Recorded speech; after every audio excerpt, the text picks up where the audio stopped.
अस्सलाम वालेकुम नाज़रीन, मैं हूं शेर मोहम्मद अवान। आज वज़ीर आज़म पाकिस्तान इमरान खान साहब ने असम्बली में एक धुआंधार तकरीर की, बड़ी लंबी चौड़ी तकरीर। अगरचे वो कोविड-19 के मामले पे प्रेस कॉन्फ्रेंसेस करते हुए नजर आते हैं, काबीना कई इजलास आते हैं, लेकिन ईवान में तकरीर की अपनी एक अहमियत है। इस तकरीर के चंद अहम बातों पे तजिया लेते हैं। जनाब असगर हयात साहब हमारे साथ मौजूद हैं, कालम निगार हैं। असगर साहब बहुत शुक्रिया। जी बहुत शुक्रिया सर, वजीर आजम पाकिस्तान ने बहुत सारी बातें की। पिछली हुकूमत और उसकी कारकर्दगी का रोना भी रोया और अपने कुछ अहदाफ जो हैं वो भी बताए, और सबसे बड़ी कामयाबी जो बताई है वो उन्होंने बताया कि हमारी खारजा पॉलिसी है। आपकी इस पे क्या राय है? बात ये है कि बड़ी लंबी चौड़ी तकरीर की है वज़ीर आज़म साहब ने। मेरी दरख्वास्त सबसे है, सबने लंबी चौड़ी तकरीरें की है। ख्वाजा आसिफ साहब ने भी की है, बिलावल भुट्टो साहब ने भी की है। मैं कहता हूँ तकरीर छोटी करें, अमल आपके ज्यादा नजर आए। यहाँ काम उल्टा है, तकरीरें बड़ी होती हैं, काम अमल छोटा नजर आता है, काम छोटा नजर आता है। तो बहुत सारी चीजें मईशत के हवाले से, खारजा पॉलिसी के हवाले से भी बात की। खारजा पॉलिसी में कहाँ पर किस मोड़ पर कामयाबी गिनवा रहे हैं ये मुझे समझ नहीं आ रही। क्योंकि आप इंसानी हकूक कमीशन में देखें कश्मीरियों के साथ क्या हो रहा है वो देखें। लीगल केस हम कश्मीरियों का लड़ रहे हैं, हम राइट पर हैं, पाकिस्तान राइट पर है, कश्मीरी सेक्रीफाइस कर रहे हैं, कश्मीरी राइट पर हैं, लेकिन दुनिया में कश्मीर की बात कोई नहीं सुन रहा, कश्मीरियों की बात कोई नहीं सुन रहा। ह्यूमन राइट कमीशन में आप 19 ममालिक की हमायत आप हासिल नहीं कर सकते। इसके अलावा आप जो दूसरा सिलसिला है, आप अक़वाम मुत्तहिदा की सिक्योरिटी काउंसिल के लिए भारत को बनने से नहीं रोक सकते। आप खामोश किस्म की उसकी हमायत करते हैं, उसके मुखालिफ वोट नहीं डालते। तो यही खारजा पॉलिसी की कामयाबी है। तो सुभान अल्लाह, बहुत कामयाबी है। मैं तो कहता हूँ भारत तो वैसे पहले पहले भी बना है, पहले बनता रहा है, लेकिन अब सूरत हाल और है ना। अब आप देख लें कि कोविड-19 के दौरान मकबूजा कश्मीर में क्या हो रहा है। एक दिन में 13-13, 15-15 कश्मीरियों को कोरोना लॉकडाउन की आड़ में शहीद किया जा रहा है। मजम्मती एक दो बयान दफ्तर खारजा की तरफ से जारी हो जाते हैं। कोरोना की आड़ में इंडिया ये सब कुछ कर रहा है, हम कुछ नहीं कर सके, हम उसको रोक ही नहीं सकते। हाँ जी सर। आज आज की तकरीर में वजीर आजम साहब ने फिर से जिक्र किया है कि 5 अगस्त को भारत ने गैर कानूनी इकदाम किया। 5 अगस्त पिछले साल का 5 अगस्त और ये अगस्त भी आने वाला है। भारत ने गैर कानूनी इकदाम किया, वो आगे मजीद क्या कर चुका है। वो तो डोमिसाइल सर्टिफिकेट का जो डोमिसाइल कानून है वो तब्दील कर चुका है। वो 3 लाख हिंदुओं को सर्टिफिकेट मकबूजा कश्मीर की शरीयत दे चुका है। वो 8 लाख मजीद हिंदुओं को शरीयत देने चाह रहा है। बड़े एक लेवल पे नस्लकुशी कर रहा है। आपने उसको कहाँ पे रोक दिया? क्या आपने इकदाम किया? क्या कोई हमें भी दिखा दें कि कोई आप इकदाम किया? आधे घंटे धूप में खड़े होने के अलावा आपने आधा घंटा खड़े हुए हैं। यही सिलसिला है ना। आप खारजा पॉलिसी किस चीज को करार देते हैं? आपने जाके पैसे मांग लिए, वो मिल गए, वो आपको खारजा पॉलिसी की फतह है? क्या क्या चीज, किस चीज की फतह खारजा पॉलिसी? पैसे भी आपको नहीं मिले कहीं से, कोई इमदाद भी नहीं मिली। कोई खारजा पॉलिसी चलो मईशत में कोई काम आ जाती तो हम कहते यार शाह महमूद कुरैशी जो है वो चलो जो कुछ मर्जी करते फिरें। लेकिन ये इस तरह से तो नहीं है कि आप हिंदुस्तान को जो कश्मीरियों की नस्लकुशी कर रहा है, आपने अक़वाम मुत्तहिदा की सिक्योरिटी काउंसिल का गैर मुस्तकिल रुकन बनवा दिया है। आपके सी पैक को वो नाकाम बनाने के लिए उसने एक्टिविटी वहां पे करने की कोशिश की। लद्दाख में चीन ने उसका रास्ता रोका। आपने क्या किया? आप चीन की उस पर खुशी मनाते फिर रहे हैं। आप 4 जो आपके दोस्त ममालिक थे उनकी आप हमारी कर, बिल्कुल इसी तरह ही। अच्छा, इसमें दूसरे सब मौजूआत पे जाने से पहले मैं दोबारा ये बताता जाऊं कि आज अमेरिका के बारे में भी बयानात आए वजीर आजम साहब के। उन्होंने कहा कि ये ट्रंप से मैं दरख्वास्त करता हूं कि वो अमन के इकदाम करे।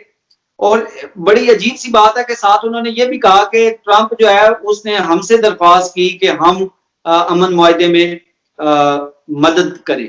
और लेकिन जो खारजा दफ्तर खारजा है उन्होंने आज ही बयान जारी किया है कि जी अमेरिका ने हमारी जो कारकर्दगी थी और जो हमारा किरदार था उसको नजरअंदाज किया है। तो ये असल में है क्या? कोई ताल्लुकात खराब हो रहे हैं या कुछ और वजह है? देखें, अफगानिस्तान के हवाले से ना पाकिस्तान की एक पोजीशन है, और वो जो हमने वहां पे 15-20 साल से अफगानिस्तान के हवाले से हमारा एक स्टैंड है, उस हवाले से हमने जितना भी अफगानिस्तान में मुशर्रफ के दौर से लेकर अमेरिका की इमदाद की है, हमारी पूरी पोजीशन बनती है। लेकिन वो क्या होता है कि जी हम नुमाइंदे होते हैं, हमारे थ्रू होते हैं, और वो अमेरिका जो है वो उस पर अमल नहीं करता उन नुमाइंदों पे। तो ये तो मौजूदा हुकूमत की जो है ना वो नाकामियों में आता है। हमारी तो एक पोजीशन, पाकिस्तान की पोजीशन जो है वो है अफगानिस्तान के मामले पे, और अमेरिका अगर उसको अंडर एस्टिमेट करेगा तो वो इसमें अपने साथ धोखा करेगा, अपना नुकसान करेगा। लेकिन पाकिस्तान ये जी जी आपकी राय है। वजीर आजम साहब तो इसे अपनी सबसे बड़ी कामयाबी कह रहे हैं, अपनी खारजा पॉलिसी को। बहरहाल इसके साथ मुझे ये बताएं कि ख्वाजा आसफ जो है उन्होंने भी मनाजरे का चैलेंज किया, बिलावल भुट्टो जरदारी ने भी चैलेंज किया है। तो अगर खान साहब उस तरह तकरीरें लंबी लंबी करते हैं तो वो भी तो तकरीरें करके चले जाते हैं। अपोजिशन का क्या किरदार है? ख्वाजा आसफ ने कहा कि जी जब तक आप कुर्सी पर मौजूद हैं ये तबाही नहीं रुकेगी। बिल्कुल दुरुस्त है, ख्वाजा आसिफ ने एक 110% दुरुस्त कहा है। लेकिन मैं एक बात कहना चाहता हूँ, 150% दुरुस्त है कि अगर ये अपोजिशन रही तो इस मुल्क का बेड़ा गर्क होता रहेगा। ये अगर यही वाली अपोजिशन रही जो जो ख्वाजा आसिफ कह रहे हैं कि ये वज़ीर आज़म कुर्सी पर रहा तो मुल्क का बेड़ा गर्क होता रहेगा, ये अपोजिशन रही तो इस मुल्क का बेड़ा गर्क होता रहेगा। कहाँ पे है वो? आगे थे टोपी पहन के, लंदन से आखिरी फ्लाइट से आके पहुंचे, लैपटॉप लेकर बैठ के, किधर वो गए हैं? सिर्फ नैब से डर गए हैं वो जाके बैठ गए हैं, या कोई अंदरूनी डील कर रहे हैं? और वो जो लंदन में बैठे हुए हैं वो तस्वीरें जारी कर रहे हैं, सोशल मीडिया पे तस्वीरें जारी कर रहे हैं। अपोजिशन कहाँ पे नजर आती है? किस जगह पे आपको इस मुल्क में अपोजिशन नजर आती है? कौन सा उन्होंने स्टैंड लिया है? किस बात पे उन्होंने स्टैंड लिया है? किस बात पे उन्होंने अपोजिशन करके दिखाई है? कोई भी मौका आया अपोजिशन बिलों में घुस गई है। इस हुकूमत को तो कोई खतरा अपोजिशन तो है ही नहीं है। तो अपने पाँव पे खुद खिलाड़ियां मार रही है। अपोजिशन रास्ता साफ करती जा रही है, और अभी मजीद साफ करती जा रही है, मजीद आगे ये साफ आपको करते जा रहे हैं। और आपको उसकी कमीशन की रिपोर्ट, पेट्रोल, चीनी, दाल, चावल, कोई चीज भी इस मुल्क में टाइम पे दस्तियाब नहीं है। पेट्रोल सस्ता किया वज़ीर आज़म ने, दस्तियाब नहीं। अपोजिशन कहाँ पे आपको नजर आई? कोई एक बंदा दिखा दे अपोजिशन। आपको आपको उर्दू उर्दू आप उर्दू स्पीकर हैं, पंजाबी शायद अच्छी ना आती हो, लेकिन मैं फिर भी वो एक कहावत सुना देता हूँ कि पंजाबी में है, रब ने रलाई जोड़ी एक अन्ना ते एक कोड़ी। तो ये शायद वही सूरत हाल। मतलब आप अपोजिशन करें ना, आप आके तकरीरें 1.5 घंटे की वज़ीर आज़म करता तो 4 घंटे की आप तकरीरें करके चले जाते हैं। फिर आपको कहीं आप कहीं नजर ही नहीं आते, लैपटॉप लेके आप बैठ जाते हैं, या फिर आप लंदन में जाके, जरदारी साहब कहाँ पे हैं? वो इस मुल्क का खुद को कहता था कि सबसे बड़ा मैं सियासतदान हूं, मेरे से बड़ा मंजा हुआ सियासतदान कोई नहीं है। आप आज क्यों चुप कर रोजा रखा हुआ? मतलब लोग कोरोना से मर रहे हैं। सिंध के अस्पतालों की क्या हालत है, पूरे पाकिस्तान के अस्पतालों, टीम्स में आप चले जाएं, पोली क्लिनिक में चले जाएं, अपोजिशन का एक बंदा इखलाकी सेनेटर अतीक अगर कर सकता है इखलाकी जरूरत, तो एक बंदा अपोजिशन का कोई उठ के जाके वो हॉस्पिटल में गरीबों की कोई बात तो सुन ले, कोई देख ले जाके वहां पे क्या चल रहा है। मिनिस्टर नहीं करेंगे तो ये अपोजिशन का काम है, अपोजिशन कर। वो तो वजीर आजम साहब ने आज कहा है कि जी ये सारी तबाही पिछली हुकूमतों की वजह से थी, तो इस वजह से हमें दे दी और हमसे ना इसका पूछा जाए। वज़ीर आज़म साहब तो देखें वो अपोजिशन पे पिछली हुकूमतों पे भी मलबा डालेंगे अपनी सारी। ज़ाहिर है आके तो नहीं कह सकते जी मेरा कसूर है, 22 महीने हो गए मैं जी आके अन्नू में बैठा हूँ और आके कुछ नहीं कर सकता, और मेरे जो वजीर हैं आपस में लड़ रहे हैं, और फवाद चौधरी पता नहीं क्या कह रहे हैं, और शाह महमूद क्या कह रहा है, और एक कान में कुछ कह जाता है दूसरा कुछ कह जाता है। वो तो यही कहेगा कि अपोजिशन की वो है। लेकिन जो प्लान होता है ना वो अपोजिशन का भी काम होता है, अवाम की तर्जमानी जो है वो अपोजिशन का भी काम होता है, टफ टाइम देना वो अपोजिशन का भी काम होता है। ये तमाम सिलसिले जो है ना, वज़ीर आज़म तो आपका बहुत ही मासूम है ना, वो पता नहीं हुकूमत चला भी रहा है कि नहीं चला रहा। वो उसको सुबह उठ के पता चलता है कि पेट्रोल भी महंगा हो गया, कलर भी महंगा हो गया। कौन चला मैं रहा है? कहता हूँ कि अगर वो चला रहा है तो फिर वो उसको इतना तो समझ होनी चाहिए ना, मुआशियत की आज कारकर्दगी वो गिनवा रहा है, तो वो मनफी में कौन लेके गया है? और उसके अपने फिर उसके मजीर आके कहते हैं कि हम नाकाम हो गए, तो वो तो बड़े दिल्ली से कहता है जी हम मैं कामयाब। किधर से कामयाब हो भाई? तुम्हारे तो सर पैर नहीं मिल रहा काबीना के, और कोई नॉन इलेक्टेड लोग लाके बिठाए हुए हैं, वो इलेक्टेड लोग उनको कबूल नहीं कर रहे, नॉन इलेक्टेड लोग अपनी वो करते फिर रहे हैं। शुगर कमीशन अलग बन रहा है, फलां कमीशन अलग, सबकी रिपोर्ट से उठा के लेख लें हुकूमती लोगों के नाम नदीम बाबर है, अब्दुल रज़ाक दाऊद है, और चीनी वाले को देख लें, जहांगीर तरीन को देख लें, आप दूसरे को देख लें, तो आप इससे बहरहाल फवाद चौधरी ने तकरीबन यही बातें की हैं। सर फवाद चौधरी ने यही बातें की हैं, उसे तो किसी ने कुछ नहीं कहना, लेकिन आपके ऊपर फतवा लाजमी आएगा कि ये बुग़्ज़ इमरान की वजह से ये सारी बातें। कोई एक चीज तो दिखा दें, मैं उसकी तारीफ कर लूंगा, मैं कॉलम भी लिखूंगा, मैं उसका प्रोग्राम भी करूंगा। और यूट्यूबर्स को बिठा के आपने अपनी तारीफें करवानी है। आपने जनाब कहना है कि जी हमने कश्मीर फतह कर लिया, ऑन ग्राउंड क्या हो रहा है मैंने आपको बता दिया। 3 लाख हिंदुओं को दे दिया, 8 लाख हिंदुओं को सर्टिफिकेट अभी आगे मिलना है। कश्मीरियों के साथ क्या हो रहा है? उसके बाद आप चीनी के हवाले से रिपोर्ट देख लें, किसको सजा मिली है? आपने साहब का अमल शुरू किया, कोई एक पैसा आप वापस ला सकें, आपने वो शहजाद अकबर को कोर कमेटी में भी ला के बिठा दिया। आप उसकी पावर पावर इंक्वायरी कमीशन की रिपोर्ट आप देख लें, जो ICPs के हवाले से रिपोर्ट है। 5,000 अरब रुपए का डाका है, वो ही वापस आ जाए और मुल्क कहाँ चल जाए। आपने उनके साथ डील कर लिया, आप खामोश हो गए। आपने अद्वियात के हवाले से आपने कहा था कि फलां होगा इंडिया से जो है अद्वियात जो है वो गैर कानूनी तौर पे जो उन्होंने वो उसमें अब भी लेटर नहीं है में वो, अभी चेंज भी करके, कुछ भी अभी तक उस पर नहीं हुआ। कोई एक चीज तो बताया ना कि जी वो आपने तकरीर के अलावा कुछ आज किया। आज आज वजीर आजम साहब ने कहा है कि एहतसाब जब तक नहीं होगा तो ये तालीम और सेहत के लिए पैसा कैसे आएगा, बेहतरीन एहतसाब होगा तो उस पैसे को हम सेहत और तालीम के लिए इस्तेमाल करेंगे। कहने का मतलब ये था। मैं कहता हूँ सुभान अल्लाह, कि मतलब ये है कि 50 साल और वेट करेंगे, 100 साल हम वेट करें। क्या आपने जो नवाज शरीफ का एहतसाब की कहानी मैं बताता हूँ कि कहाँ से शुरू हुई। 3 साल 2014 से धरना शुरू हुआ। उसके बाद जनाब जब ये पनामा लीक्स आया तो वो शुरू होता, क्या पनामा लीक्स कब आया? 4 साल तो उसको हो गए। वो आया तो उसके बाद से जनाब ये चल रहा है, वो चल रहा है, धरने चल रहे हैं, ये हो गया, वो हो गया, सारा कोर्ट में केस चला, सुप्रीम कोर्ट में केस चला, हाई प्रोफाइल केस चला, तमाम हियरिंग हुई, JIT बनी, सब कुछ हुआ। आज क्या हुआ? एक जज की वीडियो आ गई, वो सारा केस ही सारा रिवर्स हो गया। क्या हिसाब हुआ? और 4 साल आपने इस कौम के जाया कर दिया। उसको, वो अगर गद्दार है तो उसको सजा देते, वो अगर चोर है तो उसको सजा देते। आप फिर कह रहे हैं कि हिसाब से इस तरह का अगर हिसाब है तो फिर 100 साल में कौन उम्मीद ना रखे कि तालीम का बजट जो है वो बढ़ेगा। तो अकल की बात करें, तो आपने एक रुपए की कोई रिकवरी। वजीर आजम साहब ने कहा है कि वजीर आजम कौम का एक किस्म का बाप होता है।